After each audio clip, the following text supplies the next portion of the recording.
দেশের বিভিন্ন অঞ্চলে আজ ঝড় বৃষ্টির আশঙ্কা রয়েছে।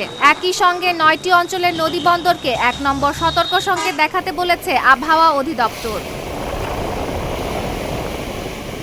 আবহাওয়া অফিস জানিয়েছে, খুলনা, বরিশাল, পটুয়াখালী, নোয়াখালী, কুমিল্লা, চট্টগ্রাম, কক্সবাজার, ময়মনসিংহ ও সিলেট অঞ্চলের ওপর দিয়ে ঘন্টায় ৪৫ থেকে ৬০ কিলোমিটার বেগে দমকা হাওয়া বা ঝোড়ো হাওয়া বয়ে যেতে পারে। বৃষ্টি কিংবা বজ্রবৃষ্টি হতে পারে।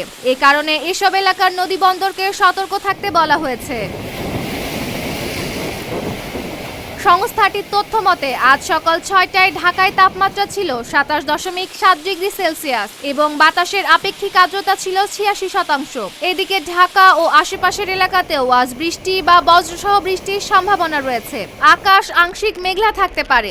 দক্ষিণ বা দক্ষিণ পূর্ব দিক থেকে ঘন্টায় ১০ থেকে ১৫ কিলোমিটার বেগে বাতাস বইতে পারে। দিনের তাপমাত্রা প্রায় অপরিবর্তিত থাকতে পারে।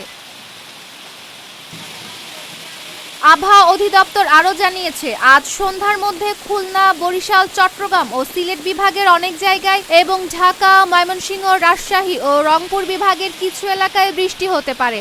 দেশের কোথাও কোথাও মাঝারি থেকে ভারী বর্ষণের সম্ভাবনা রয়েছে। Desk report, Dhaka post.